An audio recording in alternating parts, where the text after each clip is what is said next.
మీరు ఒక bureaucrat at the same time పొలిటీషియన్గా అయ్యారు. సమాజ సేవ కోసమని జీవితం మొత్తం త్యాగం చేస్తున్నారు. అయితే త్యాగం అన్నమాట నేను వాడను. సరే, ఓకే ఓకే, మీరు అనుకోవచ్చు, బట్ మేము అనుకుంటాము. ఆ మాటకే నేను దూరం. ఇప్పుడు మన కోసం మనం చేసుకుంటున్నాం.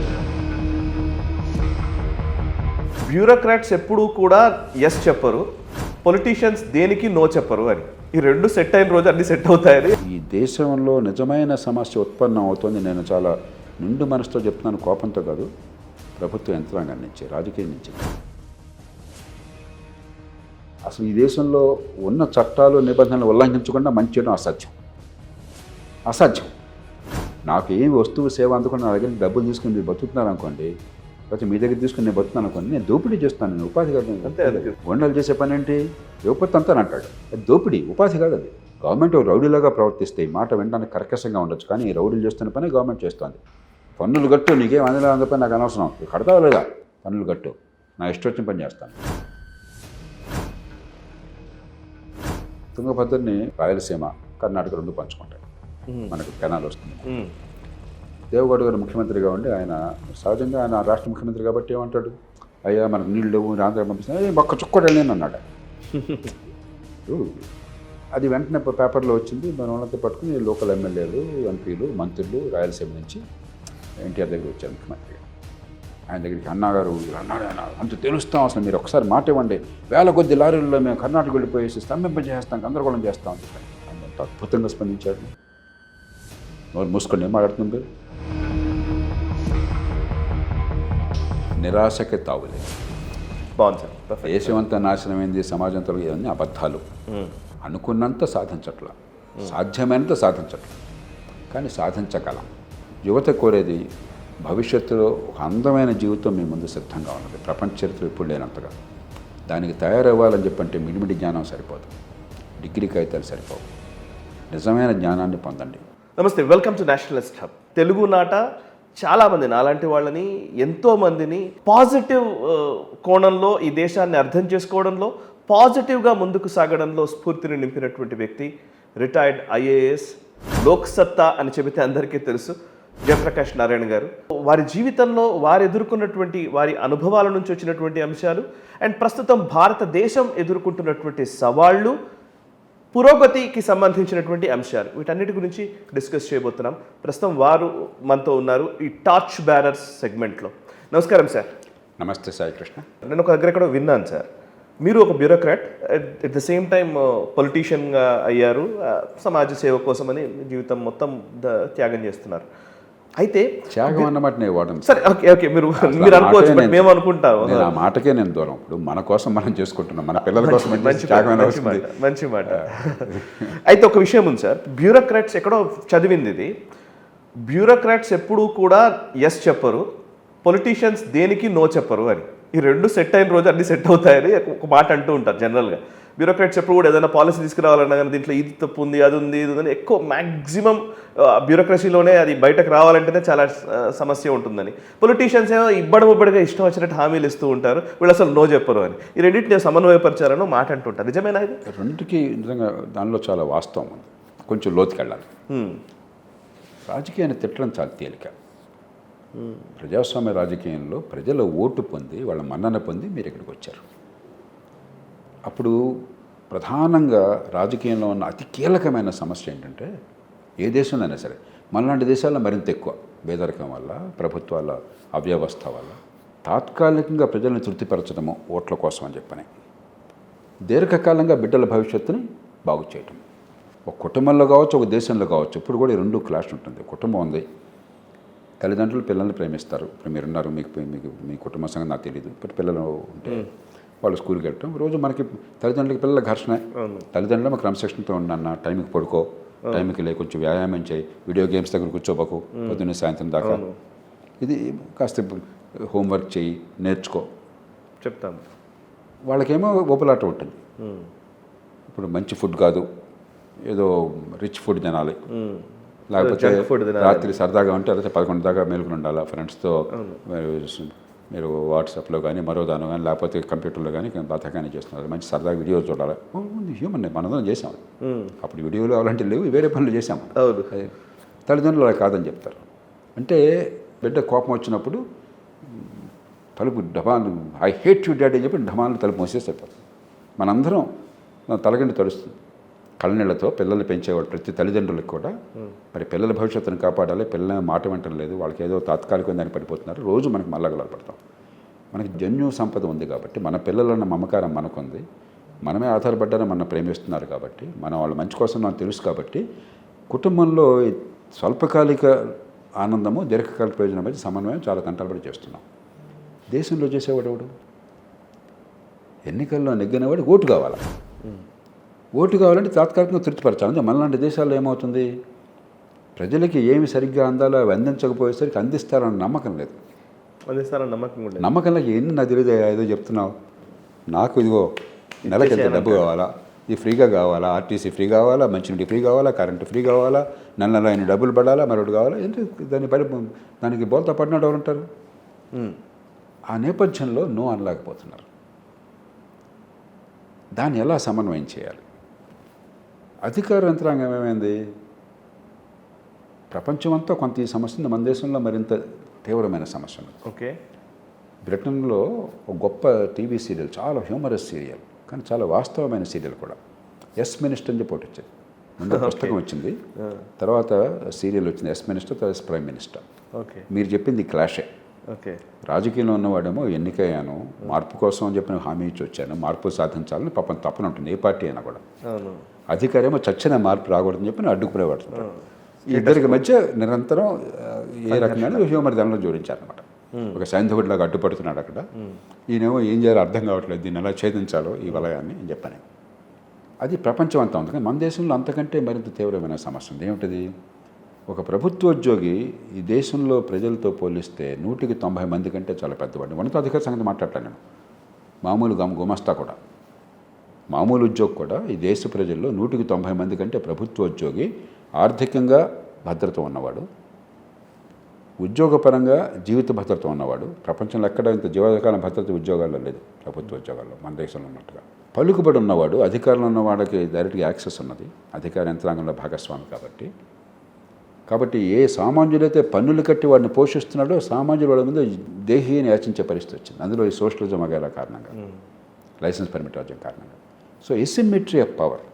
ప్రభుత్వోద్యోగి ప్రజలకు జవాబుదారీ కాదు. ఇది మీ బ్రిటన్ అమెరికాలో పోతే జనం తంతారు, ఉద్యోగి పిచ్చేషలు వేస్తే. మన దేశంలో మామూలుగా మాట్లాడే భాష ఎన్నో సందర్భాలు మీరు కూడా ఉంటారు. ఒక ఉద్యోగికి సామాన్య పౌరుడికి చర్చరితే ఎవరితో మాట్లాడుతున్నారో తెలుసా?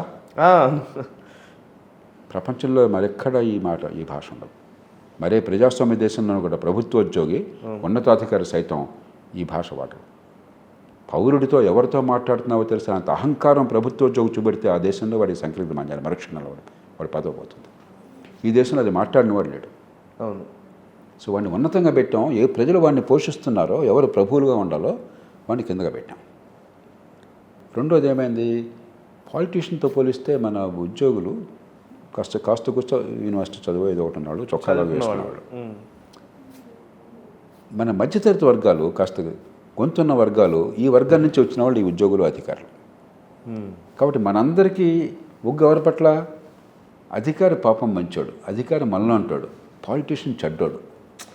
ఓకే.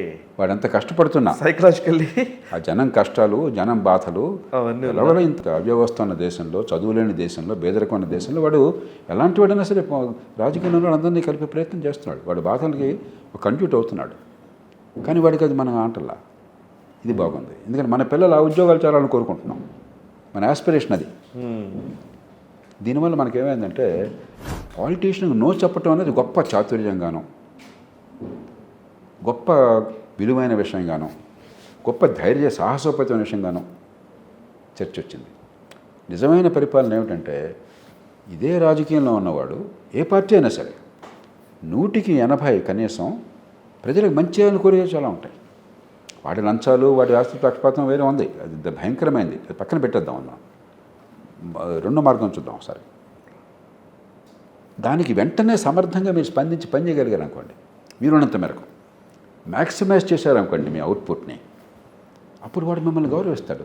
నో అన్నప్పుడు కూడా ఆ నోని స్వీకరిస్తాడు. ప్రతిదానికి నో అనే చెప్తే చేయాల్సిన పని చేయకుండా, రోడ్డు కావాలండి, జనం కష్టాలు ఉన్నారు, నో అండి సాధ్యం కాదండి, టైం డబ్బులు ఏదో రకరకాల కారణాలు ఉంటాయి పని జరగడానికి. లేకపోతే ఇక ఈ ఊళ్ళో రేషన్ కార్డులు పేదలకు అందలేదండి, లేదండి సాధ్యం కదండి గవర్నమెంట్ ఏమండి ఈ పిల్లలు చదువు రావట్లేదు, ప్రతిదానికి నువ్వు అని చెప్పావనుకోండి, మిమ్మల్ని ఎందుకు గౌరవిస్తారు? అదే ఎందుకు గౌరవించాలి? కరెక్ట్. కాబట్టి ప్రపంచమంతా కూడా బ్యూరోక్రసీ ఇప్పుడు కూడా స్టేటస్ కోయిస్ట్, కానీ మన దేశంలో స్టేటస్ కోయిజం చాలదు. ఈ దేశంలో నిజమైన సమస్య ఉత్పన్నం అవుతుంది. నేను చాలా నిండు మనసుతో చెప్తున్నాను, కోపంతో కాదు, ప్రభుత్వ యంత్రాంగం నుంచి, రాజకీయం నుంచి కాదు. 2,50,00,000 మంది ప్రభుత్వ యంత్రాంగం ఉన్నారు జాతీయ స్థాయిలో, రాష్ట్రంలో. వీళ్ళలో చాలామంది అద్భుతమైన వాళ్ళు, నిజాయితీ పట్టు ప్రజలకు సేవ చేసేవాళ్ళు ఉన్నారు, కానీ తక్కువ శాతం ఉన్నారు. ఒక యంత్రాంగంగా ప్రజలకు కానీ, సంపద సృష్టించే వాళ్ళకి కానీ, ఉత్పత్తి చేసే వాళ్ళకి కానీ, ఎంటర్ప్రెన్యూర్స్కి కానీ ఒక యంత్రాంగంగా గుదిబండి అయిపోయినారు. కొన్ని వేల చట్టాలు, ఆ చట్టాల కింద కొన్ని లక్షల నిబంధనలు. ప్రపంచంలో మరే దేశంలోనూ కూడా ఏ పని చేయాలన్నా ఒక అనుమతి కావాలనేది ఈ దేశంలోనే ఉంటుంది. ఈ దేశంలో ఉంటుంది. Correct sir. సో కాగితం మీద స్వేచ్ఛ ఉన్నది, రాజ్యాంగంలో స్వేచ్ఛ ఉన్నది. ఏ పని చేయడానికైనా మీకు ఎక్కడోసారి అడ్డుపడడానికి లక్ష మార్గాలు ఉన్నాయి. మిమ్మల్ని ఏడిపించడానికి, మిమ్మల్ని చావుగొట్టడానికి. రెగ్యులేటరీ కొలెస్ట్రాల్ అంటారు కొందరు. కాబట్టి కొంచెం లోతుకి వెళ్ళాలి. సార్ అయితే ఇప్పుడు మీరు చెప్పిన దాంట్లో, ఇప్పుడు మీరు కూడా సర్వీసెస్లో వర్క్ చేశారు కాబట్టి అప్పటికి ఇప్పటికీ నాకు ఒక చిన్న అబ్జర్వేషన్ ఉంది సార్. ఇప్పుడు ఆర్థిక సంస్కరణలు వచ్చిన తర్వాత మనం బేసికలీ ప్రైవేట్ ఇండస్ట్రీని మనం ఎంకరేజ్ చేస్తున్నాము, చాలా స్టార్టప్ కంపెనీస్ వస్తున్నాయి, ఒక ఎకో సిస్టమ్ బిల్డ్ అవుతోంది. ఇట్లాంటివి జరుగుతున్న టైంలో మీరు అన్నదే, ఇప్పుడు ఒక కంపెనీ నడవాలన్నా నేను ఒక ఆంటర్ప్రీనర్గానే చాలా గర్వంగా చెప్పగలను. ఒక కంపెనీ స్టార్ట్ చేసేటప్పుడు ఎంత కష్టం ఉంటుంది, దాన్ని నడిపించేటప్పుడు ఎంత ఉంటుంది, ROI రావాలంటే ఎంత కష్టం ఉంటుంది, ఇవన్నీ అంశాలు ఉంటాయి. ఒక బిజినెస్ నడవాలంటే ఇవన్నీ ఖచ్చితంగా చూసుకోవాలి. ప్రాఫిట్స్, లాసు, బ్యాలెన్స్ షీట్లు, ఇవన్నీ లెక్కలు ఉంటాయి కదా. అంటే ఖచ్చితంగా టార్గెట్స్ కూడా పెట్టుకుంటాం మనం. ఎవ్రీ ఇయర్ ఒక టార్గెట్ పెట్టుకొని పోవాలి. ఈ వ్యవస్థ అంటే ఒక బిజినెస్ చేయాలనుకునే వ్యక్తికి, ఒక ఆంటర్ప్రీనర్ పడే సంఘర్షణ, ఒక ప్రభుత్వ రంగ సంస్థను నడిపేటువంటి ఒక బ్యూరోక్రసీలో నుంచి వచ్చినటువంటి వ్యక్తి అసలు ఏమాత్రం దాంట్లో 10% కూడా పెట్టట్లేదు అనేది నాకున్న అభిప్రాయం సార్. కొన్ని ప్రభుత్వ రంగ సంస్థలు బాగా అద్భుతంగా పనిచేసి ఉండవచ్చు. మీరు స్టీల్ ప్లాంట్, వైజాగ్ స్టీల్ ప్లాంట్కి సంబంధించి కావచ్చు, ఈవెన్ PRK ప్రసాద్ గారు షిప్ యార్డ్ని చేసిన విధానం, కొన్ని మంచి ఎగ్జాంపులరీ స్టోరీస్ నేను చదివినే ఉన్నాయి. బట్ చాలా వరకు ప్రభుత్వ రంగ సంస్థలు నడుపుతున్నటువంటి ఆ బోర్డును మేనేజ్ చేస్తున్నటువంటి వాళ్ళు కానీ, అందులో ఉన్నటువంటి బ్యూరోక్రాట్లు కానీ, వీళ్ళకి ఏమాత్రం అంటే దాన్ని, ఆ సంస్థని మనం ఒక బిజినెస్ లాగా చూడాలి అనే ఒక దృక్పథం లేకపోవడం వల్ల నష్టం జరుగుతుందా ఏంటి? దీంట్లో ఏమైనా IAS ట్రైనింగ్లోనే ఏమైనా మార్పు రావాలా? ఇప్పుడు కొత్త జనరేషన్ తగ్గట్టుగా ఉన్నాయి. వలస పాలన కారణంగాను, వలస పాలనలో మనకేంటి, ప్రభుత్వంలో రాజు, దొర, మనం అంతా భృత్యులం. అసలు ఆనాడు ఇమాజినేషన్ సర్కార్, ఆ పదమే చూడండి, సర్కార్ అంటే నేను బానిసను, దొర అన్నట్టుగానే. అంతే. నేను IASలో చేరిన కొత్తలో కరీంనగర్ జిల్లాకి ట్రైనింగ్ కోసం వస్తే ఒకరోజు డఫేదార్ అంటారు, అది కూడా మళ్ళీ వచ్చాడు. అసిస్టెంట్ కలెక్టర్ సాబ్ యాద్ కర్ రహే హై, చూడండి భాష. నన్ను మీకు అండవు, మిమ్మల్ని పిలుస్తున్నారు అండవు, మీరు అని వాడరు, థర్డ్ పర్సన్లో వాడాలి. అసిస్టెంట్ కలెక్టర్ గారిని పిలుస్తున్నారు, భాష చూడండి, చిన్న భాషలో అర్థమైపోతుంది. ఓకే. కలెక్టర్ గారు పిలిచారనరు, యాద్ కర్రే, అది కొంచెం సంప్రదాయం అనుకోండి. అంటే ఒక ఫ్యూడల్ రాచరిక స్వభావం ఆ వలస పాలన కాలం నుంచి, లేకపోతే నిజాం కాలం నుంచి, ఫ్యూడల్ వ్యవస్థ నుంచి వచ్చింది మనకి. అదే చాలా వరకు కొనసాగింది. దాని మీద ఏం చేస్తాం మనం, లైసెన్స్ పర్మిట్ రాజ్యాన్ని పెట్టి అసలు ప్రజలు ఏ పని చేయాలన్నా కూడా ప్రభుత్వంలో ఉన్నవాడి ఆ సంతకమో, లేకపోతే పర్మిట్టో, లైసెన్సో, కాగితమో, అనుమతి లేకపోతే నీకు రేషన్ దొరకదు, కెరసం దొరకదు, నీకు ఆహారం దొరకదు, పెద్దానికి సిమెంట్ దొరకదు, స్టీల్ దొరకదు. నా ఆఫీస్ ముందు పడిగాపులు వచ్చేవాడు పాపం మధ్యతరగతి వర్గాల వాళ్ళకు 10 బస్తాలు సిమెంట్ కొనుక్కోవాలి, రిపేర్ చేసుకోవాలి ఇంట్లో అని చెప్పంటే, నా ఆఫీస్కి వచ్చి సబ్ కలెక్టర్గానే ఉన్నప్పుడు ఒక దీని మీద ముద్ర వేయించుకోవాలి, లేకపోతే సిమెంట్ కొనడానికి లేదు, హక్కు లేదు. మీ డబ్బులతో మీ ఇల్లు రిపేర్ చేసుకోవాలంటే మీరు సిమెంట్ కొనే హక్కు లేదు, ఒక పర్మిట్ కావాలి. ఈ దేశంలో నేను అధికారిగా ఉండగా చూశాను అది. ఆ తర్వాత డ్యూయల్ ప్రైసింగ్ తెచ్చారు. కొంతేమో సిమెంట్ మార్కెట్లో అమ్ముకోవచ్చు రేట్కి, మరికొంత ఈ రకంగానే ఇక్కడే అమ్మాలని చెప్పని.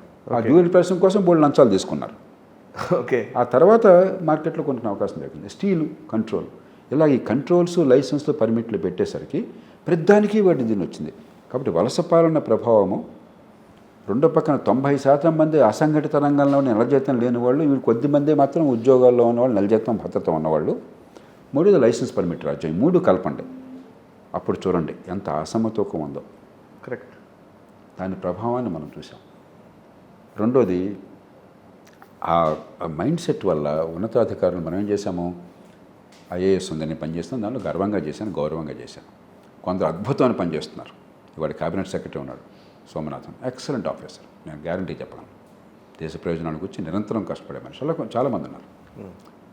వ్యక్తుల గురించి కాదు, ఇది ఒక వ్యవస్థగా ఏమైంది, మీకు జీవనకాలం భద్రత. మీరు పనిచేసినా చేయకపోయినా, లంచాలు మింగకపోయినా, ప్రజలకు అందుబాటులో ఉన్నా లేకపోయినా, మిమ్మల్ని ఎవడు ఏం చేయలేడు. ప్రపంచంలో ఏ దేశంలో ఇలా జీవనకాలం భద్రత ఉద్యోగాలకు ఇవ్వాలి. ఉద్దేశం ఏమైనా కూడా ప్రజలు జవాబుదారీతనం లేకుండా చేశారు. అధికార కేంద్రీకరణ, ఎక్కడికక్కడ అధికారం జనం చేతుల్లో పెట్టినట్టయితే కనీసం మీరు పని చేతుల్లో వాళ్ళు చూసుకుంటారు.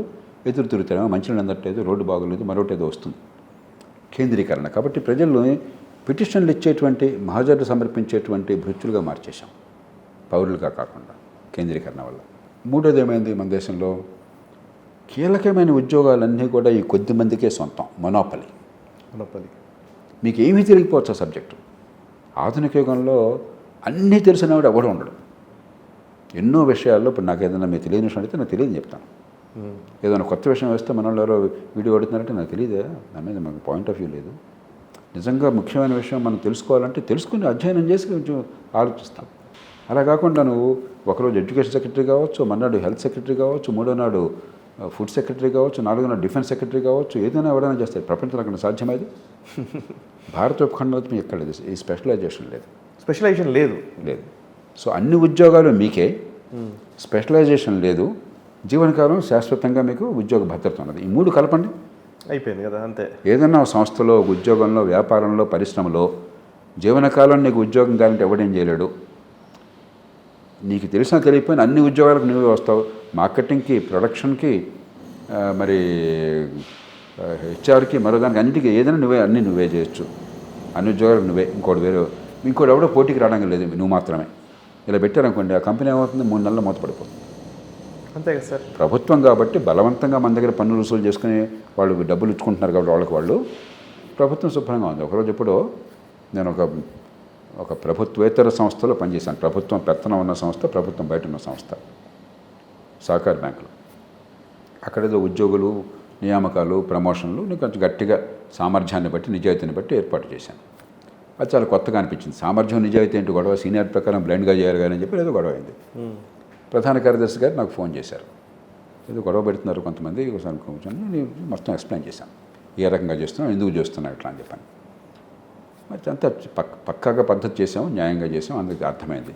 కానీ రాజకీయంగా ఒత్తిడి దాని మీద చాలా అత్యున్నత స్థాయి నుంచి. ఎందుకు జయప్రకాష్ గొడవ అంతాను, గవర్నమెంట్లో అందుకని ఈ గొడవ అంతా లేకుండా సీనియర్ ప్రకారం ప్రమోషన్ చేస్తున్నాను నేను. వెంటనే అందుకే గవర్నమెంట్ చాలా దరిద్రంగా ఉందన్నా. ఏంటి అలా అంటున్నారు అన్నట్టు, చీఫ్ సెక్రటరీ నాకు. ఓకే, అవును కదా, అందరికీ బాస్ కదా, సర్వీస్ సివిల్ సర్వీసెస్ కదా. గవర్నమెంట్లో మీరు పన్నులు బలవంతంగా వసూలు చేసి జీతాలు ఇచ్చుకుంటున్నారు. పని చేశారా చేయలేదా, ఫలితం వచ్చిందా మీకు అనవసరం. నేను బ్యాంకు నడుపుతున్నప్పుడు ఇది రైతుల సంస్థ, షేర్ హోల్డర్స్ వాళ్ళు ప్రయోజనాలు పొందేది రైతులు. బ్యాంకు సరిగ్గా నడవాలి, కరెక్ట్, వినియోగదారులకు ప్రయోజనం అందించాలి. నేను ఆ ప్రయోజనం అందించడం ద్వారా కొంత సర్ప్లస్ సాధించాలి, దాని నుంచి జీతాలు ఇవ్వాలి. అంతేగాని హక్కుగా జీతాలు ఇచ్చే అవకాశం సాధ్యం కాదు. సమర్థులకి నేను పెట్టగలను, అక్కడ పని చేయలేని వాడిని పెట్టుకుని అక్కడ పని చేయలేని అని చెప్పాల్సి వచ్చింది. దానికి ప్రభుత్వంలో ఆలోచన ఉండదు. ప్రభుత్వంలో మీరు సమర్థంగా పనిచేయాలి, పని చేస్తేనే నడుస్తున్నా లేదు, పని చెప్పాలో నడుస్తుంది, దోచేసుకున్నా నడుస్తుంది. బలవంతంగా వసూలు చేస్తున్నారు పనులు, మీరు పంచుకుంటున్నారు. Correct sir. అయితే నేను ఇప్పుడు మీరు లాస్ట్ టైం మిమ్మల్ని ఒకసారి ఎక్కడో వేరే వేదికలో కలిసినప్పుడు అడిగాను, మీకు గుర్తుందో లేదో కానీ, బట్ నేను రీఐటరేట్ చేస్తాను మళ్ళీ ఒకసారి. ఇప్పుడు ఐఏఎస్, ఐపీఎస్, ఐఎఫ్ఎస్, ఈ ఐఆర్ఎస్, వాటెవర్ ఈ అన్నీ ఉన్నాయి కదా సివిల్ సర్వీసెస్కి సంబంధించి. అప్పుడు ఉన్నటువంటి కాలమాన పరిస్థితి మీరు చాలా విషయాలు చెప్పారు ఇందాక కూడా. ఐ మీన్ ఒక ప్రైవేట్ అంటేనే భూతంలా చూసిన దగ్గర నుంచి మొత్తం ప్రైవేట్ ఇండస్ట్రీ నడుస్తున్నటువంటి టైం, పెట్టుబడి కోసం ఇవాళ ప్రభుత్వాలు రెడ్ కార్పెట్ వెల్కమ్ పలుకుతున్నాయి పెట్టుబడిదారులకు కదా. ఇట్లాంటి దశలో మనం ఉన్నాం. చాలా మార్పులు వచ్చాయి, ట్రాన్సిషన్ రకరకాల అంశాల్లో మనం మారుతూ వస్తాం. ఇప్పుడు రాబోయే రోజులు గురించి మాట్లాడుతున్నాం, ఆర్టిఫిషియల్ ఇంటెలిజెన్స్ ఇట్లాంటి వాటిలోకి వెళ్తున్నాం. టెక్నాలజీ విపరీతంగా పెరుగుతోంది. మీరు ఒక కంపెనీ నడపాలంటే ఒక సీఈఓ ఉంటాడు, ఓ సిఎఫ్ఓ ఉంటాడు, ఫైనాన్షియల్ బ్యాక్గ్రౌండ్ ఉన్నాడు ఒకడు, టెక్నాలజీ ప్రాడక్ట్ డెవలప్మెంట్ ఒకడు, ఇట్లా రకరకాల రీసెర్చ్ డెవలప్మెంట్ చేసేవాళ్ళు ఒకరు, ఇట్లా రకరకాల అంశాలు ఉంటాయి కదా. ఇప్పుడు మనం మన తెలుగు రాష్ట్రాల్లోనే కన్ఫైన్ అవుతాయి కదా, తెలుగు రాష్ట్రాల్లోనే ప్రతిసారి వినే మాట ఇది ప్రభుత్వ రంగ సంస్థలు నిర్వీర్యం చేస్తున్నారనే మాట వస్తూ ఉంటుంది. ప్రభుత్వ రంగ సంస్థలు అనే ఒక దాన్ని పెట్టి మొత్తం వ్యవస్థలో ఇక అసలు ఎలా అంటే ఇక ప్రభుత్వ రంగ సంస్థని కాపాడకపోతే అసలు ఈ ప్రభుత్వమే పనికిరాదు, ఈ వ్యవస్థనే అవసరం లేదు అన్నట్టుగా మీడియాలో చర్చలు నడుస్తున్న టైం. అఫ్కోర్స్ అన్ని మీడియా ఛానళ్ళు ప్రైవేట్ ఛానల్లే అందులో. బట్ అయితే నేను మిమ్మల్ని అడిగేది ఏంటంటే సార్, ఐఏఎస్, ఐపీఎస్, ఐఎఫ్ఎస్ లాంటి వ్యవస్థల్లో పనిచేసే వాళ్ళు, బ్యూరోక్రసీ నుంచి వచ్చిన వాళ్ళు, పొలిటీషియన్ అనుభవం మనకు తెలుసు, వాళ్ళకేం డొమైన్ ఎక్స్పర్టీస్ లేదు చాలా విషయాల్లో. చదువులో మార్పు రావాలా, ఈ ట్రైనింగ్లో మార్పు రావాలా, లేకపోతే అట్లీస్ట్ ప్రభుత్వ రంగ సంస్థ బతకాలి అని అంటే కనుక అసలు బతకాల్సిన అవసరం లేదా? ఎవరు దీన్ని పిలిమెడలో గంట కట్టేది ఎవరు? దీన్ని చర్చే లేదు. ఇక్కడ రాజకీయంలో ఉన్న వాళ్ళు ఉద్యోగులు చూస్తే పెద్ద చదువు అందరికీ లేకపోయినా ఇంగిత జ్ఞానం ఉన్నది రాజకీయంలో ఉన్న వాళ్ళకి. ఎందుకంటే ఏస్ట్ దగ్గర ఇంగిత జ్ఞానం ఉన్నది రాజకీయంలో ఉన్నవాడు. ఓకే, ఎందుకంటే ప్రజల నుంచి వచ్చిన వాళ్ళు, అవును, రోజువారీగా ప్రజల మాటలు ఆలకిస్తున్న వాళ్ళు, ఇంట్రెస్టింగ్, ప్రజల మాటకు స్పందించకపోతే భవిష్యత్తు లేనివాడు అట్లీస్ట్ ఆయనకు 5 ఏళ్లే ఉంది గడువు. ఒక మనం తిడతాం ఎమ్మెల్యేలని, మిగతా వాళ్ళని.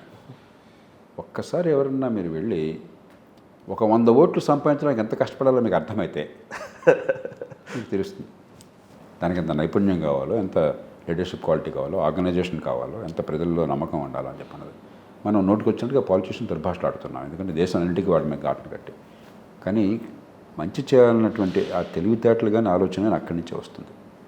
అధికార యంత్రాంగం ఎప్పుడు కూడా స్టేటస్ కోయిస్ట్, ఉన్న పరిస్థితిని కొనసాగించడం తప్ప మార్పులు రాకూడదని చెప్పి ఎప్పుడు అడ్డుపడుతుంది. అందులో ముఖ్యంగా మన దేశంలో ముందు అది అర్థం చేసుకోవాలి, మొట్టమొదటి విషయం. రెండోది ఏమవుతుంది, వ్యవస్థని గజిబిచ్చేసేసాం. ఉదాహరణకి పేరు కూడా చెప్తాను, సంజయ్ సన్యాల్ ఉన్నాడు మనకి ఎకనామిక్ అడ్వైజరీ కౌన్సిల్లో సంజయ్ సన్యాల్ చేస్తున్నారు. గతంలో చీఫ్ ఎకనామిక్ అడ్వైజర్ ఆఫీస్లో పనిచేశాడు ఆయన. సంజయ్ సన్యాల్ స్వయంగా చెప్పాడు, ఇప్పుడు కూడా కౌన్సిల్లో ఉన్నారు, ప్రైమ్ మినిస్టర్ ఎకనామిక్ అడ్వైజర్ కౌన్సిల్లో. Director general of foreign trade అని చెప్పి ఆ రోజుల్లో మనం విదేశాలకు ఎగుమతులని ఆపి ప్రతిదానికి పర్మిట్లు, ఎగుమతులకు పర్మిట్లు, దిగుమతులకు పర్మిట్లు, లైసెన్సులు లంచంగా మార్చి గందరగోళం చేసాం, ఈ దేశాన్ని భ్రష్టు పట్టించాం. ఇప్పుడు ఏం ప్రయోజనం లేదు. వాళ్ళల్లో సంవత్సరానికి ఒక రిపోర్ట్ ప్రొడ్యూస్ చేస్తారు, ఎవరు చూడదాన్ని. 80 మంది ఉద్యోగులు, కొన్ని 100 కోట్లు ఖర్చు అవుతుంది. ఆయన ఒక చిన్న ప్రాజెక్ట్ తీసుకున్నాడు, ఈ 80 మంది ఉద్యోగులతో ఉన్న సంస్థను రద్దు చేసి ఉద్యోగాల బోటల వాళ్ళందరినీ ప్రభుత్వంలో వేరే అవసరం ఎవరి ఉద్యోగం బోటల. ఓకే, ఆ సంస్థ అనవసరం, దానికి బూజు పట్టింది, కాలం చెల్లింది, ఏ సందర్భం లేదు, అది వేస్ట్. అలాంటివి కొన్ని వేరున్నాయి, అది వేరు విషయం. ఆయన చాలా పలుకుబడి ఉంది, అనుభవం ఉంది, పరిజ్ఞానం ఉన్నది. ప్రధానమంత్రి దగ్గర పనిచేస్తున్నాడు ఆయన. అవును, ఎకనామిక్ అడ్వైజరీ కౌన్సిల్. అవును, సంజీవ్ సన్యాల్. 5 ఏళ్ళు పట్టింది ఆయన ఈ ఒక్క చిన్న విజయం సాధించడానికి. ఇంకా అర్థం చేసుకోవచ్చు. అంటే గందరగోళం పెట్టేశాము. మంచి చేయాలంటే తలపురాణం తోక్కొస్తుంది, దాదాపు అసాధ్యం. చెడు చేయాలంటే అడ్డు ఆపులేదు. ఓకే, వ్యవస్థ అట్లా తయారు చేసాం. కాబట్టి మంచి చేసే వాళ్ళకి అన్ని అడ్డంకులు పెట్టేశాం, చెడు చేసే వాళ్ళకి రైన్ పేరు ఇచ్చేసి మీరు చేసుకోండి అని చెప్పండి. దాంతో ఏమవుతుంది, కొంతకాలం పోయాక అధికార యంత్రాంగంలో మంచి వాళ్ళకి కూడా విసుగు పుడుతుంది. మనం చేసేది కాదులే, జరిగే పని కాదులే. మరి కొంతమంది అయితే రాజీ పడతారు, మరి కొంతమంది అయితే దుర్మార్గులు అయిపోతారు. అదే వాడు చూడండి, శుభ్రంగాను దుర్మార్గుడు కూడా పైకి పెరిగిపోతున్నాడు, లంచాలు మింగుతున్నట్టు హాయిగా ఉన్నాడు, మనకు రోజు ఎంత ఇబ్బందులు ఉంటున్నాయని చెప్పి భావం కలుగుతుంది. అంటే కష్టం చేసేసాం. ఇదే ఉద్యోగులు ఏ శాఖలో ఉన్నా సరే ఎంతకంటే సమర్థులైన రారు. ఎందుకంటే దేశంలో విపరీతమైన పోటీ, ప్రభుత్వ ఉద్యోగాలంటే మోజు. మీరు ఒక ఉద్యోగానికి 1000 మంది పోటీ పడుతున్నారు ఈ దేశంలో సగటున. జాతీయ స్థాయిలో మీరు యూపీఎస్సీ పరీక్షలు తీసుకున్నట్టయితే ఏడాదికి 800 మంది 700 మంది తీసుకుంటారు. 15 లక్షల మంది అప్లై చేస్తారు, 10 లక్షల మంది పరీక్షలు కూర్చుంటారు. 10 లక్షలు 800 మంది వస్తున్నారని చెప్పంటే మీకు 1000కి 1200 మందికి ఒకళ్ళు. ఐఏఎస్ అయితే 10,000 మందికి ఒకళ్ళు. 100 మంది 80 మంది ఐఏఎస్ వాళ్ళు వస్తారు, 10,000లో ఒకడు వస్తున్నాడు. కొంచెం పరీక్ష పద్ధతిని కొంచెం మార్చొచ్చు కావాలంటే, కానీ పెద్ద సమస్య అది కాదు. ఎంతకంటే పెద్ద వాసిగల వాళ్ళు ఏం రారు, అద్భుతమైన వాళ్ళు వస్తున్నారు. ఎందుకంటే ఈ మధ్యకాలంలో ఐఐటీలు, మంచి హై క్వాలిఫికేషన్స్ వాళ్ళు, డాక్టర్లు, బెస్ట్ పీపుల్ వస్తున్నారు. వచ్చిన తర్వాత ఇందాక నేను చెప్పాను 3 కారణాలుగా, కానీ లేకపోతే మంచి పని చేయాలంటే ప్రతిదానికి అవరోధం కలగడం కానీ దానికి ప్రోత్సాహం వచ్చే వ్యవస్థ లేకపోవడం కానీ, రాష్ట్రాల్లో అయితే నిరంతర బదిలీలు, సగటు కాల పరిమితి. నేను మన మధ్య ఎక్కడో కర్ణాటకలో గవర్నమెంట్ ఆఫీస్కి వెళ్ళాను ఏదో కారణంగా. అక్కడ బోర్డు పెట్టారు, అక్కడ అధికారులు ఆ శాఖ లేకపోతే ఆ ఆఫీస్ అధిపతులు లిస్టు. ఏడాదికి 3 ట్రాన్స్ఫర్లు అయ్యారు. ఓకే. ఏడాదికి 2 ట్రాన్స్ఫర్లు అయ్యారు. దాంతో ఏంటంటే ఒకవేళ మరి రాష్ట్రాలు జాతీయ స్థాయిలో అలా ట్రాన్స్ఫర్లు పెద్దగా ఉండవు. సరైన వాడిని ఎంపిక చేయరు, ఎంపిక చేస్తే సరైన వాడిని ఎక్కువ కాలం ఉండరు, కొంతకాలం ఉండి చేయాలని చెప్పంటే ప్రతిదానికి అవరోధాలు ఉంటాయి. మంచి చేస్తే ఏదో ఒక ఇబ్బంది అవుతుంది.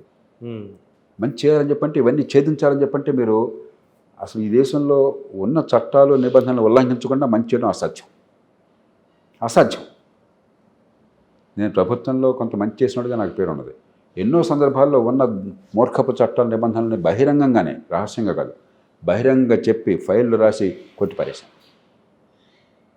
కానీ అలా చాలామంది రిస్క్ మనకెందుకు గొడవ, ఏదో అవుతుంది, భయం ఎక్కువ, మన భద్రత కోరే సమాజం. అంచేత ప్రభుత్వాన్ని సమూలంగా ప్రక్షాళన చేయాలి, వికేంద్రీకరణ. ఈ మధ్యకాలంలో కొంత ప్రయత్నం జరుగుతుంది. ఉదాహరణకి ఒక ఎంటర్ప్రెన్యూర్ గురించి ఇందాక మీరు చెప్పారు.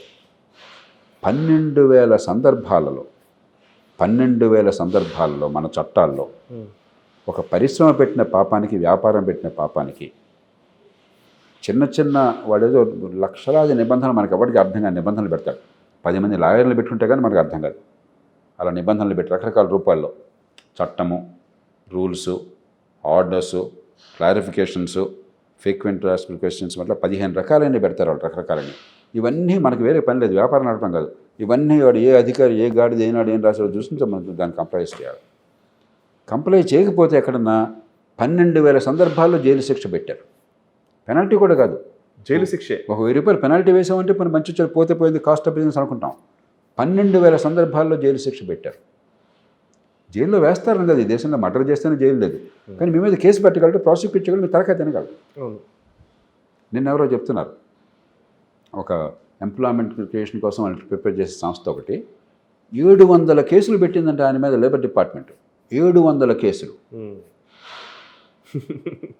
అంటే మనం గజిబిజ్ చేసి నిజాయితీగా చేయాలి, కంట్రోల్ చేయడానికి కోసమేనా సార్ ఇది? అంతే కంట్రోల్ ఎంత వంచేయాలంటే అంత మీకు అర్థం కాకుండా రెగ్యులేటరీ కొలెస్ట్రాల్ భయంకరంగా తయారు చేసాం.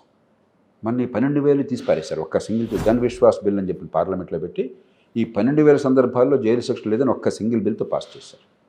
దానికి ఇన్నేళ్ల కాలం పట్టింది. దానికి స్టడీ చేయటము, కసరత్తు చేయటము, మొత్తం అన్వేషించడము చేయటము. అలాగే లేబర్ లాస్ బోల్డ్ పెట్టారు, 27 ఎన్నో లాస్ ఉన్నాయి. అసలు ఈ లా ఇంప్లిమెంట్ చేస్తే ఆ లా వైలేట్ చేయాలి, అలా పిచ్చిగా పెట్టారు. ఈ మధ్య 4 కోర్స్ తీసుకొచ్చారు, దానికి కూడా వ్యతిరేకం స్ట్రైక్ చేశారు. ఇప్పుడు స్ట్రైక్ మీకు జీతభత్యాలు పెంచుతామని చెప్పన్నా కూడా స్ట్రైక్ చేశారు కొంతమంది, పాతకాలపు ఆలోచనలతో. సరే, ప్రజలు క్షమించలేదు కాబట్టి పెద్ద పట్టించుకోవాలి, ఊపిలాగడం. ఆయన కూడా కొంత వామపక్షాల మీద వాళ్ళు స్ట్రైకులు చేశారు, మాకు అన్యాయం జరిగిపోతుంది, గగ్గోలు పెట్టారు. లేబర్ లాస్ ఈ దేశంలో ఉపాధి కల్పనకు వ్యతిరేకమైనట్టయితే మొత్తం భారతదేశంలో 54 కోట్ల మంది పనిచేసే వాళ్ళు ఉంటే 54 కోట్ల మంది ఉన్నారు సుమారుగా. వాళ్ళల్లో ఏదో రకం ఉద్యోగం ఉన్నవాళ్ళు ప్రభుత్వంలో కానీ బయట కానీ 8 కోట్ల మందే. 54 కోట్ల మందిలో 8 కోట్ల మంది తక్కువే, 5-6 కోట్ల మంది ఉన్నారు, 6 కోట్ల మందే. 6 కోట్లలో 6.5 కోట్ల మంది గవర్నమెంట్లో ఉన్నారు. మిగతా 3.5 కోట్ల మందికి పేరుతో ఈ లేబర్ లాస్ పెట్టి ఏం చేశారు, ఈ 3.5 కోట్లు 3 కోట్లు పెరగకుండా చేశారు. ఓకే. ప్రపంచంలో ఏ పెద్ద దేశంలోనూ కూడా ఇంత తక్కువ సంఘటిత రంగం లేదు, ఇంత తక్కువ మందికి ఫ్యాక్టరీల్లో లేకపోతే వ్యాపారంలో ఉపాధి లేదు, అతి తక్కువ మంది. ఎందుకని? ఉద్యోగం ఇస్తే పాపాత్మలు అయిపోయాడు. కాబట్టి ఉద్యోగం లేనటువంటి ఆర్థిక వ్యవస్థను నిర్మాణం చేశాం. ఉద్యోగాలు అవసరమైన దేశంలో ఓకే కాంప్లికేషన్ ఉండడం వల్ల ఏ పేరుకేమో లేబర్ లాసు కార్మికుల్ని కాపాడడం కోసం, వాస్తవానికి కార్మికులు లేకుండా చేయడం అంతే. అది ఫలితం వచ్చింది. ఇప్పటికి కూడా ఆ పిడివాదం చేసేవాళ్ళు ఉన్నారు ఈ దేశంలో. అవును, ఎట్లా చేస్తే ఎట్లా ఉండదు అని చెప్పని. ప్రభుత్వంలో అంతే, ప్రభుత్వం బయట అంతే. ఈ అవ్యవస్థని పూర్తిగా మార్చాలి. ప్రభుత్వం లోపల మార్చాలి, ప్రభుత్వం బయట మార్చాలి. ప్రభుత్వంలో ఎన్నో శాఖల్లో ఏ పని లేకుండా తలగొక్కుంటూ ఉండి, పేకాడుకుంటూ ఉండి పాలిటిక్స్ చేసేవాళ్ళు 30 మంది ఉంటారు అక్కడ కూర్చొని. పన్నున్న చోట్ల మనుషులు ఉంటారు. ల్యాండ్ సర్వేకి సమర్థులు కావాలా, లేరు. లా అండ్ ఆర్డర్ కావాలి, లేరు. ఫారెన్సిక్స్ కావాలా, లేరు. ప్రాసిక్యూటర్లు కావాలా, లేరు. ఓకే. క్రైమ్ ఇన్వెస్టిగేషన్ కావాలా? లేరు. టౌన్ ప్లానింగ్ కావాలా? అధ్వానమైంది, లేరు. హైదరాబాద్లో ట్రాఫిక్లో డిలే వల్ల సంవత్సరానికి 122 గంటలు మనం సగటున ప్రతి ఒక్కళ్ళం కోల్పోతున్నాం. 122 గంటల సంవత్సరానికి ఒక 40-50 వేల కోట్ల రూపాయల నష్టం ఒక దీని నుంచి వస్తాను. ట్రాఫిక్ నియంత్రణ, ట్రాఫిక్ని అసలు ముందు ఆర్గనైజ్ చేయడానికి, మేనేజ్ చేయడానికి ఎక్స్పర్టీస్ కావాలి. అక్కడ అన్ని చోట్ల కొరత ఉంది. అవసరం లేని చోట్ల గుమస్తాలు, ప్యూన్స్, డ్రైవర్సు, ఇప్పుడు అవసరం లేనటువంటి పాత ఉద్యోగాలు, కొన్ని లక్షల మంది, 10 లక్షల మంది దేశం అంతా ఉన్నారు. జీతాలు 50,000, 70,000, ₹1,00,000 తీసుకుంటారు. అందరూ కాగానే వాళ్ళకి కూడా శాలరీ పెరుగుతూనే ఉంటాయి. మార్కెట్ పని చేయకపోయినా సరే పెరుగుతూనే ఉంటాయి.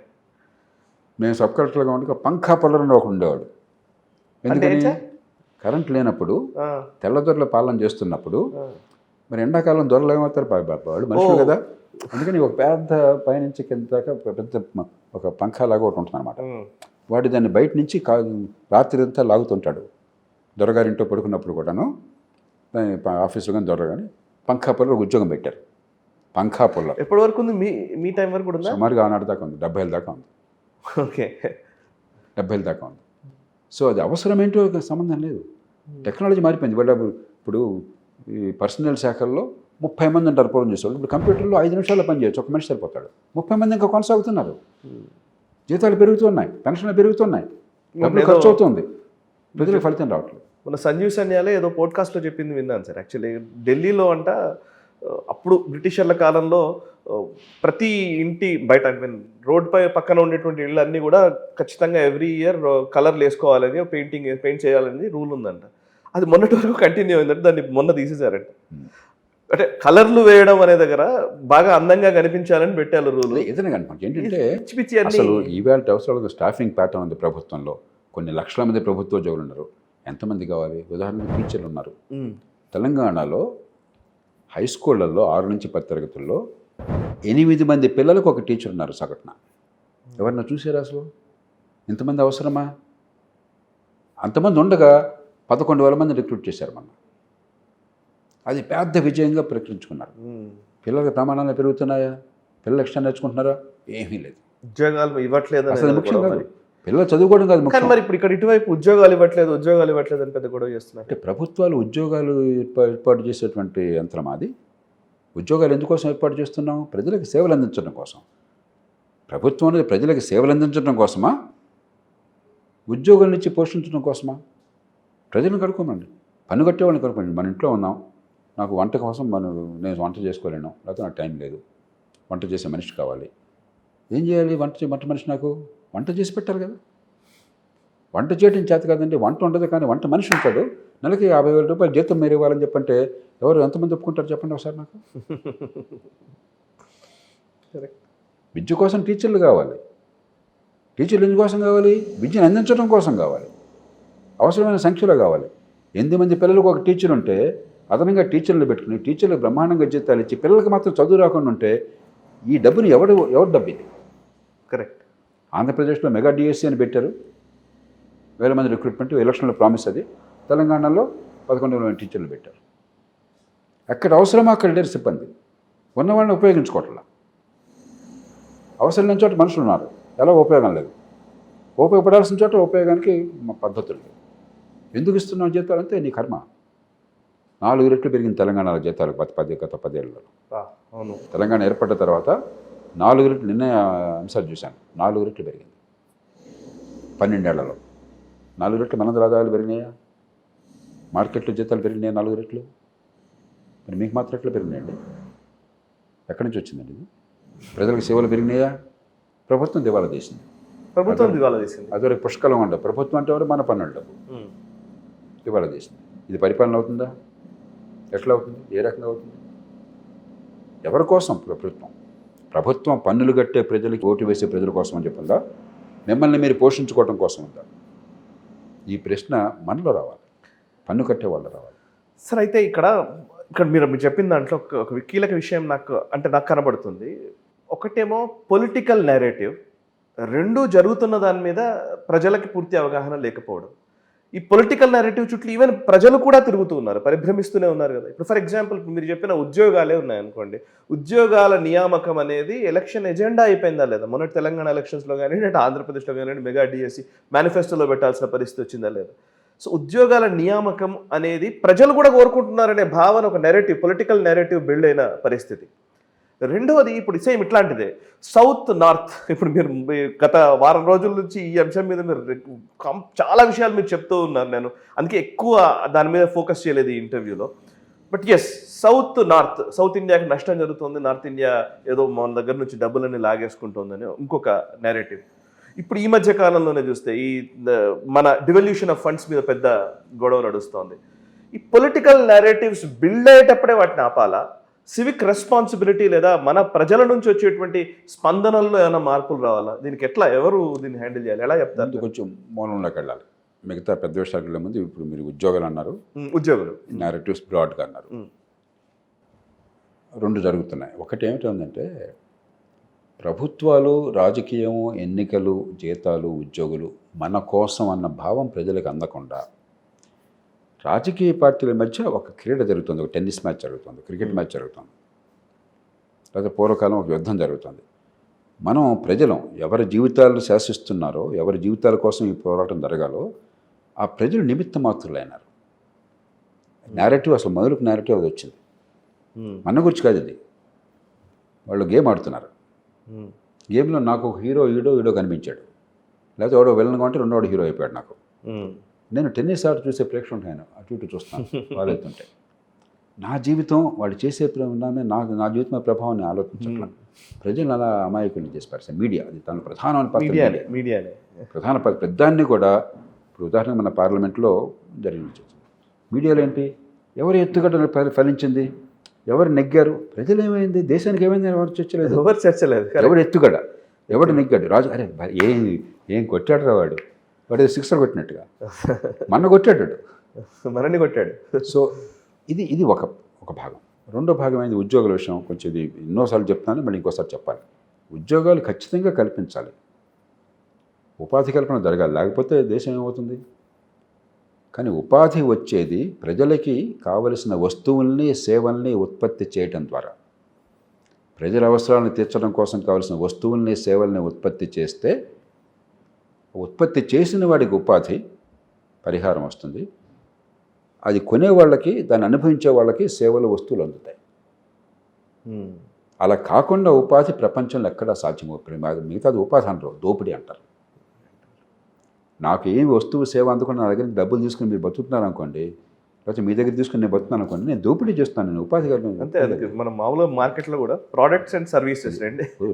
రౌడీ మామూలు ఏంటి, గొండలు చేసే పని ఏంటి, యువపతి అంతా అంటాడు. అది దోపిడీ, ఉపాధి కాదు అది. రౌడీ నా ఉపాధి కోసం డబ్బులు ఇవ్వకపోతే ఎట్లా అని చెప్పి ఎట్లా ఉంటుంది? గవర్నమెంట్ ఎట్లా చేస్తే ఎంత అధర్మం అది.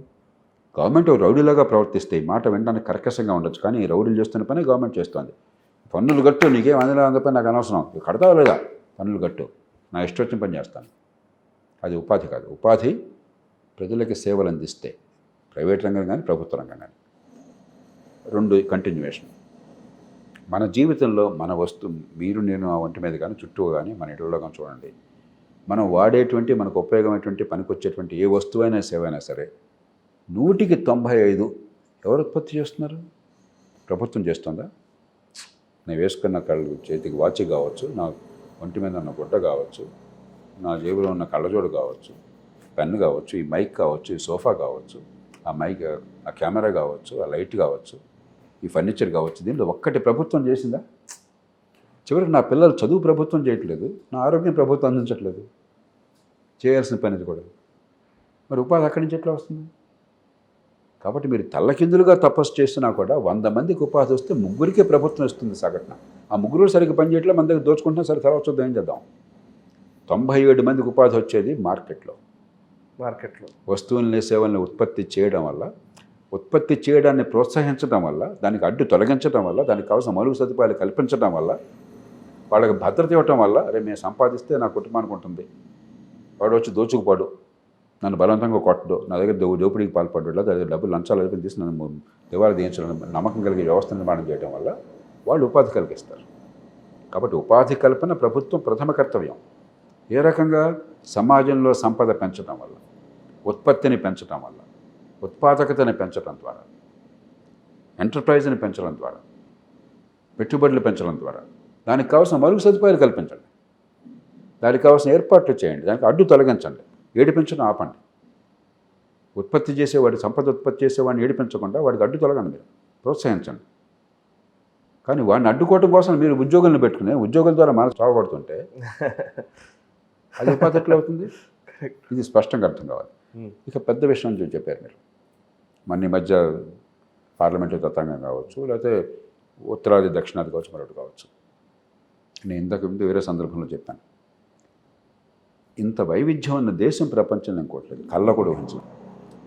కానీ రాజకీయ వ్యవస్థ ఎప్పటిదాకా ఈ వైవిధ్యాన్ని ఇంతగా సమన్వయం చేసిన ప్రయత్నం కూడా అద్భుతంగా జరిగింది. కానీ ఈ మధ్యకాలంలో ఏమవుతుందంటే ఉన్న కొద్దికి పోలరైజేషన్. ఏ ఆయుధమైనా సరే, ప్రాంతం, భాష, ఉత్తరాది దక్షిణాది, హిందూ ముస్లిం, సరే కులం, మనకు అందరికీ పర్పెక్చువల్గా ఉన్నది కులం. ఎన్నికల్లో లాభం వస్తుందన్న భావం గల, లాభం కూడా రాదు, వస్తే ఇట్లా ఉండదు, వాళ్ళకి ఎన్నికల్లో లాభం రావట్లా.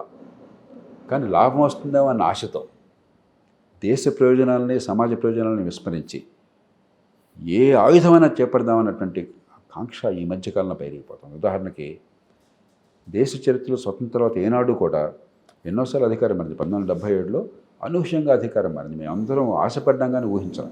ఎమర్జెన్సీ నేపథ్యంలో ఇందిరాగాంధీ ఓడిపోతుంది స్వయంగా అని కానీ, ఆవిడ కొడుకు ఓడిపోతాడని కానీ, ఉత్తరాది మొత్తం అన్ని దేశాలు, అన్ని రాష్ట్రాల్లో కాంగ్రెస్ పార్టీ సమూలంగా తుడిచిపెడతారు కానీ నువ్వు ఊహించాల, ఆశపడ్డాం. అది జరుగుతుంటే ఎంత గర్వపడ్డాం. మన దేశంలో ఎంతటి మెలకు చూపెట్టారు ఈ జనం, ఎంతటి పరిణతి చూపెట్టారని గంతులేసాం, ఊహించరా.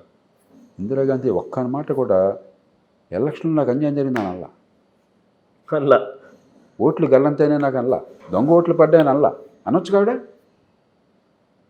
ఒక్క మాట అల్లా, వినమ్రంగా స్వీకరించింది. ప్రజలు తిరిగి స్వభావించారు. మళ్ళీ తర్వాత జనంలోకి వెళ్ళింది, మంచి వచ్చేటే మళ్ళీ 80లో మరి బ్రహ్మాండం తిరిగి వచ్చింది. ఎన్నోసార్లు ఇవాళ బీజేపీ కావచ్చు, ఇవాళ ప్రతిపక్షాలు కావచ్చు, ఎన్నోసార్లు ఎన్నికల్లో ఓడిపోయినారు, పరాభవం చెందారు, డిపాజిట్ కూడా దక్కల. అరే దొంగ ఓట్లు పడ్డాయి కాబట్టి డిపాజిట్ దక్కలేదు అలా వాళ్ళు ఎవరు? ఏ కారణంగానే ప్రజలు మేము మెప్పించలేకపోయినాము, అంగీకరించారు. దేశాన్ని దోచుకునే వాళ్ళు ప్రజల దగ్గరికి వెళ్ళి ఓటు సొంతం చేసి ప్రజల్లో అమాయకత్వం ఆసరా చేసుకోగలిగారు. మా ప్రయత్నం మేము చేస్తామని నిరంతరం పోరాటం చేశారు. 30 ఏళ్ళు, 40 ఏళ్ళు, 50 ఏళ్ళు పోరాటం చేశారు, జైళ్ళకు పోయారు, జీవితంతో త్యాగాలు చేశారు.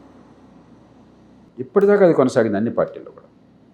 ఇటీవల కాలంలో నేను ఓడిపోతే జనం నాకు ఓటు వేయకపోవటం వల్ల కాదు, నువ్వు దొంగ మోసం చేయటం వల్ల. లేకపోతే బీహార్ ఉదాహరణకు ఉత్తరాది దక్షిణాది చూసి మాట్లాడుతున్నాం. బీహార్ తలసరి ఆదాయం వేళ కూడా 60-70 వేల రూపాయలు ఉంది. 60-70 వేల దగ్గర ఉంది, 68,000 ఎంతో ఉంది లేటెస్ట్. 10,000 అటు ఇటు ఉండొచ్చు, ఆ స్థాయిలో ఉంది, 1,00,000 రూపాయలు. తమిళనాడు 3 లక్షలు దాటింది, తెలంగాణ 3 లక్షలు దాటింది, దాదాపు 4 లక్షలకు వస్తుంది. నిన్న మొన్న చూసాను 11 లక్షలు ఉంది మనకి హైదరాబాద్ నగరం కానీ, లేకపోతే రంగారెడ్డి కానీ తలసరి ఆదాయం. కానీ ఉపాధి హామీ చట్టం ఉన్నది, ఏ పేరు పెట్టినా కూడా, అదే మహాత్మా గాంధీ ఇప్పుడు ఇంకోటి పెట్టారు, అది ఇంపార్టెంట్ కాదు. అది ఎవరికి ప్రధానంగా వెళ్ళాల్సింది? నిరుపేద రాష్ట్రాలకు కదా. కరెక్ట్. బీహార్ కంటే తెలంగాణ, ఆంధ్రప్రదేశ్, మీకు తమిళనాడు, ఒక్కొక్క రాష్ట్రం బీహార్ కంటే ఎక్కువ ఖర్చు పెడుతుంది ఉపాధి హామీ కోసం. ఢిల్లీ నుంచి వచ్చే డబ్బేగా, ఉపాధి హామీ చట్టమే కదా. ఈ దేశంలో ఉన్న పేదలు కదా. దేశం అంటే ఏంటి? మాకు అంతకంటే దోచిపెడుతున్నారని చెప్పన్న భాష ఫ్యాషనబుల్ అయింది ఈ మధ్యకాలంలో. మీకు 4 లక్షలు తలసరి ఆదాయం ఉంటే వీళ్ళందరూ ఖర్చు, తలసరి ఖర్చు, ప్రభుత్వం పెట్టే ఖర్చు 50,000 నుంచి 60,000 రూపాయలు. తెలంగాణ చూడండి లెక్క, 4 కోట్ల జనాభా ఉంది, 4 కోట్లు కూడా లేదు, ఇంకా తక్కువ ఉంది, 4 కోట్లు వేసుకుందాము, 2,40,000 కోట్లు, 2,30,000 కోట్లు బడ్జెట్. ఈ మధ్య 3 లక్షల కోట్లు చేసినట్టున్నారు. అంటే 70,000 తలసరి ఖర్చు అయింది. తలసరి ఖర్చు బీహార్లో తలసరి ఖర్చు ఇవాళ కూడా 30,000, 20,000, 30,000, 40,000 లెవెల్లో ఉంది. 12 కోట్ల జనాభాకి వాళ్ళు పెడుతున్న ఖర్చు 30,000-40,000. మూడోది, ఇవాళ తెలంగాణ ఆర్థిక వ్యవస్థను చూడండి, తమిళనాడు చూడండి, మహారాష్ట్ర చూడండి, లేకపోతే ఆంధ్రప్రదేశ్ చూడండి. లక్షలాది మంది బీహార్ నుంచి, అస్సాం నుంచి, ఒరిస్సా నుంచి, ఇతర ప్రాంతాల నుంచి వలస వచ్చి వాళ్ళు పనిచేయకపోతే ఇక్కడ ఆర్థిక వ్యవస్థ కుప్పకూలిపోతుంది. కన్స్ట్రక్షన్ ఇండస్ట్రీ పూర్తిగా అక్కడి నుంచి వచ్చిన ఆధారపడింది, లేకపోతే మరో ఇండస్ట్రీ. నాలుగోది, మీరు ఒక పరిశ్రమ పెట్టారు, ఒక వ్యాపారం పెట్టారు, వస్తువు తయారు చేస్తున్నారు. దేశమంతా ఒక ఉమ్మడి మార్కెట్ కాదనుకోండి, మీ మార్కెట్ మీ తెలంగాణకే పరిమితమైంది అనుకోండి, మీ కళ్ళ ఏ మేరకు ఉంటాయి, మీ సంపద ఎంత పెంచుతారు, మీకు ఆదాయం ఎంత వస్తుంది? ఐదోది, ఈ దేశ రక్షణ భారాన్ని ఎవరు మోస్తున్నారండి? మనకు సరిహద్దులు లేవు, మనకు అవసరం లేదు. ఆరోది, వాళ్ళు కూడా పెరిగితే ఆర్థికంగా మన మార్కెట్ పెరుగుతుంది, మనందరికీ లాభమే. కానీ అలా కాకుండా వాళ్ళంతా కోట్లాది మంది మన దగ్గరికి వలస వచ్చి గతిలేక ఇక్కడ మనకి కష్టంలో ఉంటే ఆ దేశం ప్రయోజనం ఉంటుందా? వలసలు కావాలి. కానీ గత్యంతరం లేని పరిస్థితుల్లో ఆఖరి బాధలు తాళలేక వలస వచ్చినాయనుకోండి, ఈ దేశం నిలబడుతుందా? పోనీ ఇవన్నీ వదిలేద్దాం. కాదండి, రామ్ మాకు అదృష్టం కొద్దీనో అవకాశం కొద్దీనో మాకు కొంచెం డబ్బులు ఎక్కువ అని అనుకుంటున్నాం మేము. అది వాస్తవం కాదు, అది అనుకుంటున్నాం. కాబట్టి మేము విడిపోతాం అనుకున్నాం. విడిపోండి మీరు. ఒకసారి భారతదేశం పాకిస్తాన్ విడిపోయినాయి, ఎంత దారుణం జరిగింది. ఎన్ని లక్షల మంది ప్రాణాలు కోల్పోయారు, 1.5 కోటి మంది శాశ్వతంగా కాంతిశీకులు అన్నారు.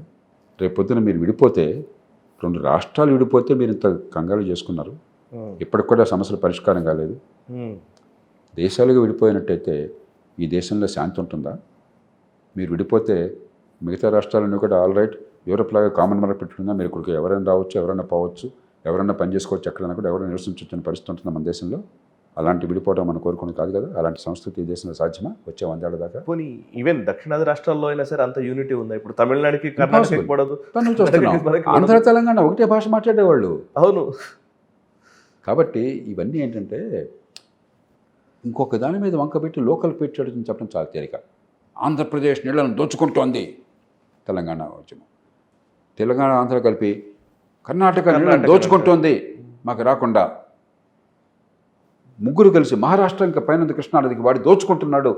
ఇలా జనాన్ని చాలా చవకగా రెచ్చగొట్టచ్చు, వాస్తవంతో సంబంధం లేదు. అలాగే తమిళనాడు లేదా మరొకటి చాలా ఈజీ, లేజీ. ఇది వాస్తవం కాదు. ఎన్టీ రామారావు గారు ఒకసారి, నాకు బాగా గుర్తున్నది, ఆవేశపరుడు ఆయన, అందరికీ తెలుసు, తెలుగు ప్రయోజనాల కోసం ప్రాణం పెట్టే మనిషి. ఆయన పార్టీ పెట్టిన పేరే తెలుగు పేరు పెట్టాడు. తుంగభద్రలో ఆ సంవత్సరం వర్షాలు సరిగ్గా లేక నదీ జలాలు కొంచెం తక్కువ ఉన్నాయి రిజర్వాయర్లు. తుంగభద్రని రాయలసీమ, ఉమ్మడి ఆంధ్రప్రదేశ్ రాయలసీమ, కర్ణాటక 2 పంచుకుంటాయి. మనకు కెనాల్ వస్తుంది.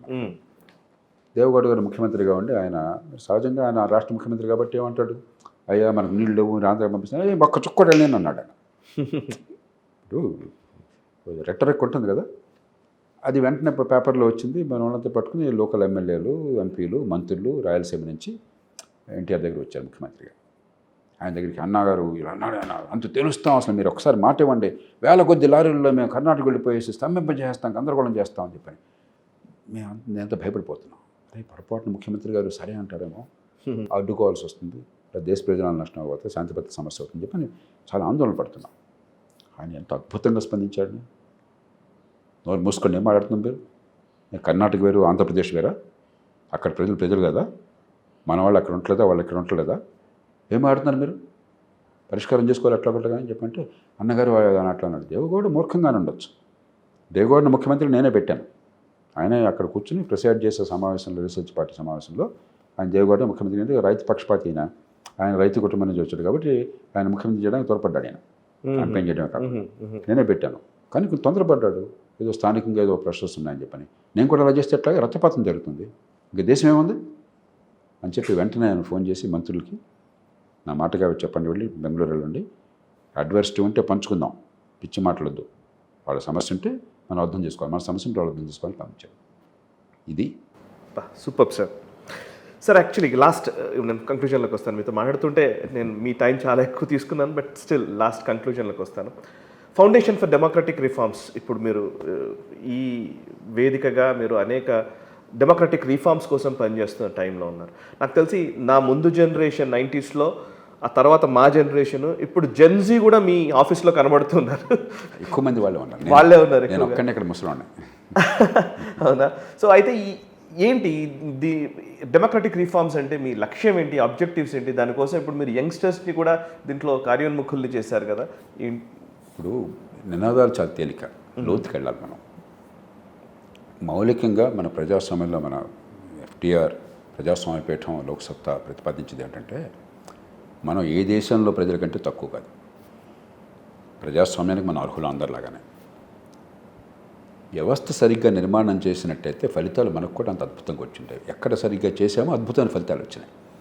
దేశ ఐక్యత కావచ్చు, ఫెడరల్ వ్యవస్థ నిర్మాణం కావచ్చు, ఆహార భద్రత కావచ్చు, ఎన్నో రంగాల్లో మంచి విజయాలు సాధించాం, ఎన్నో రంగాల్లో వైఫల్యాలు సాధించాం. వైఫల్యాలకు కారణాలు ఉన్నాయి. మన చెడ్డవాళ్ళం కావటం వల్ల కాదు, మన పనికిమాలిన వాళ్ళు కావటం వల్ల కాదు, సరైన పనులు చేయకపోవడం చేత, సరైన వ్యవస్థ నిర్మాణం చేయకపోవడం చేత. రాజకీయంలో వ్యవస్థ నిర్మాణం అంటే ఏంటి? ఒకటి, రాజకీయ పార్టీల నిర్మాణం. పార్టీలని వ్యక్తుల ఆస్తులుగా, ప్రైవేట్ ఎస్టేట్లుగా తయారు చేశాం. రాజకీయ పార్టీలు ప్రజల ఆస్తులుగా, ప్రజాస్వామ్య సంస్థలుగా ఉండాలి.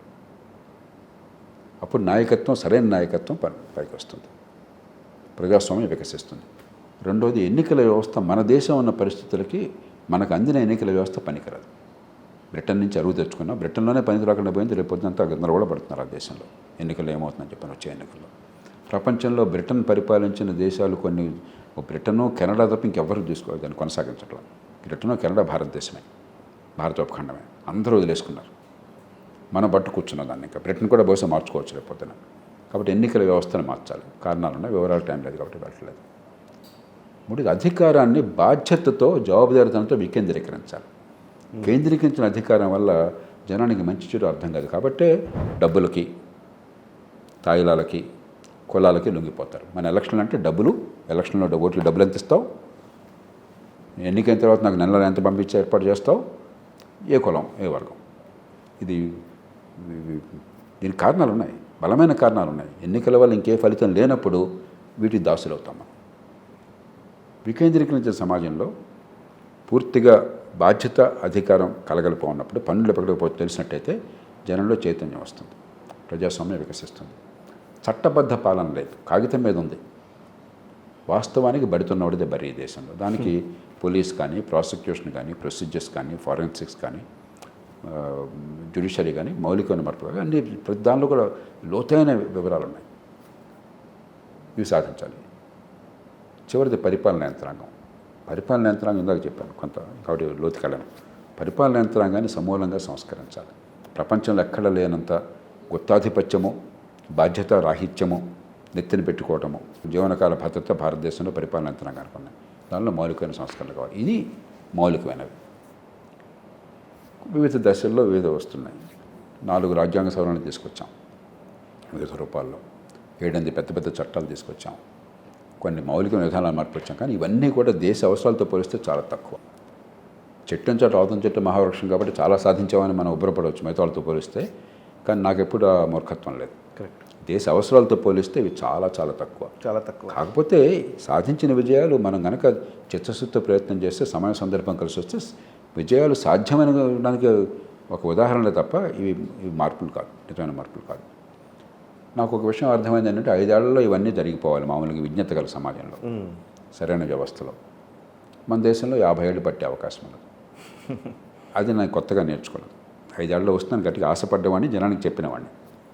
కానీ ప్రపంచంలో ఏ దేశంలో కూడా చరిత్రలో అంత వేగంగా మార్పులు రాలేదు, టెక్నాలజీ వల్ల వచ్చిన మార్పులు తప్ప అని చెప్పి నాకు అర్థమైంది. జీవితం నేర్పిన పాఠం.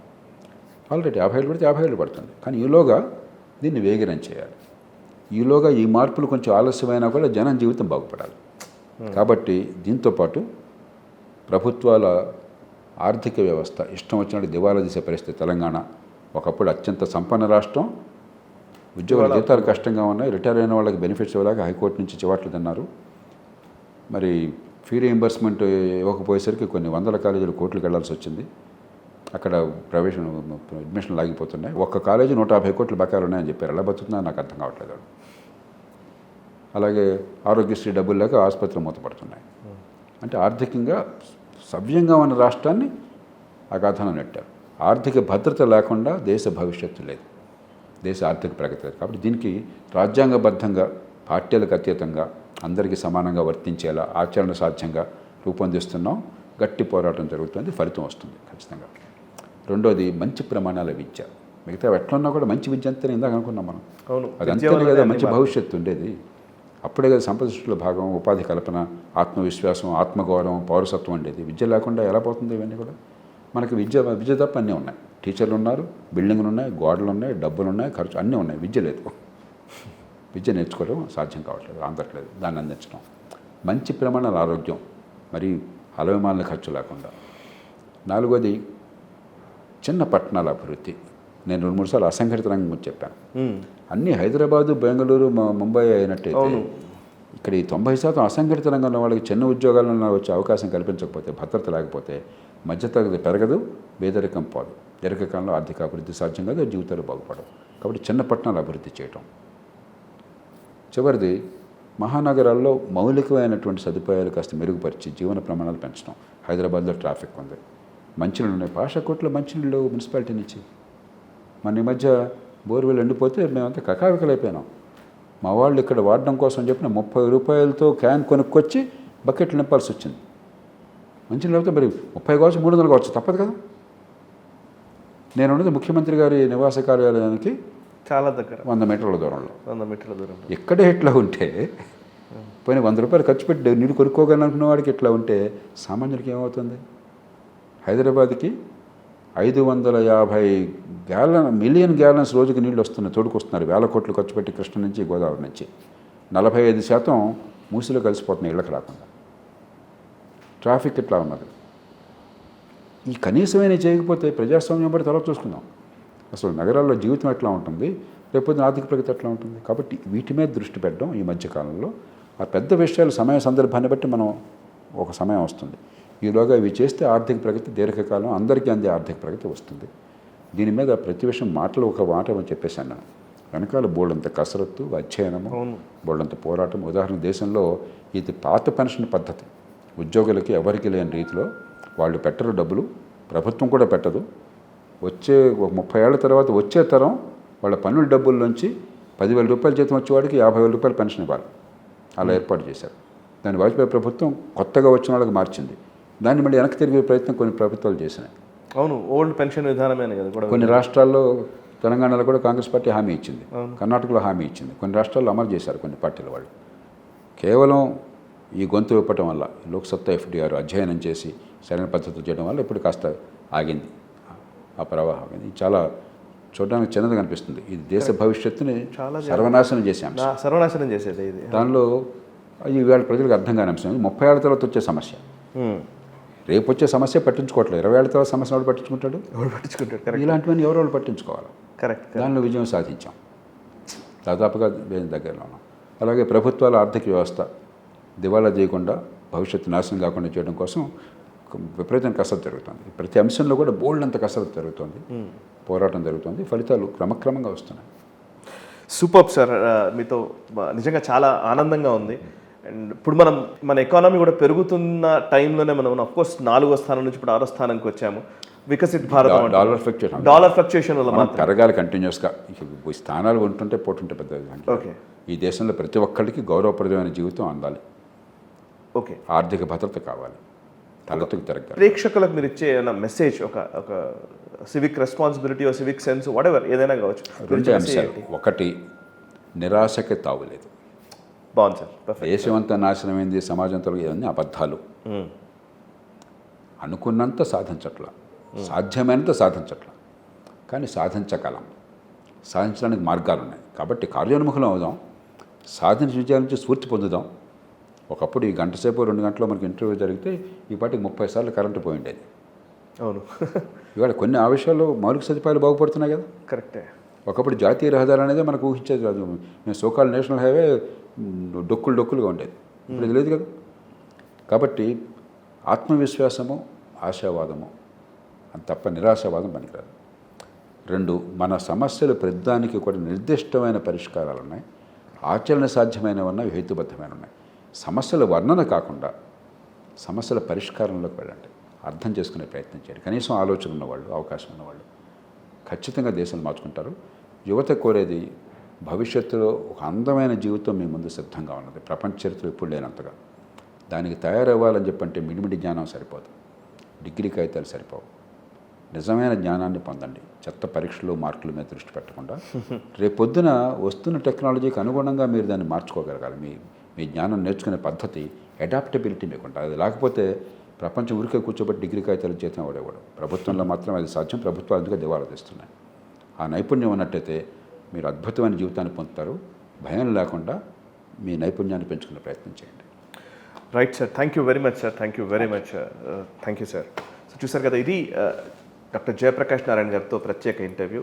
ఈ వీడియోని 10 మందికి షేర్ చేసే ప్రయత్నం ఖచ్చితంగా చేయండి. ఎందుకంటే వారు చెప్పిన ప్రతి మాట ఈ జనరేషన్కి వెళ్ళాలి, మనకు తెలిసిన వాళ్ళందరికీ కూడా చేరువవ్వాలి. చూస్తూనే ఉండండి నేషనలిస్ట్ హబ్, మనసా వాచా కర్మణ, దేశహితం కోసం. ఈ వీడియో మీకు నచ్చినట్టయితే లైక్ చేయండి, 10 మందికి షేర్ చేయండి. అలాగే కామెంట్ల రూపంలో మీ అభిప్రాయాలను మాతో పంచుకోండి. Nationalist hub group of channels ను సబ్స్క్రైబ్ చేసుకుని తెలుగునాట జాతీయవాద జర్నలిజాన్ని ప్రోత్సహించండి. ఈ వీడియో కింద ఉన్న బెల్ ఐకాన్ పై క్లిక్ చేయడం మర్చిపోవద్దు.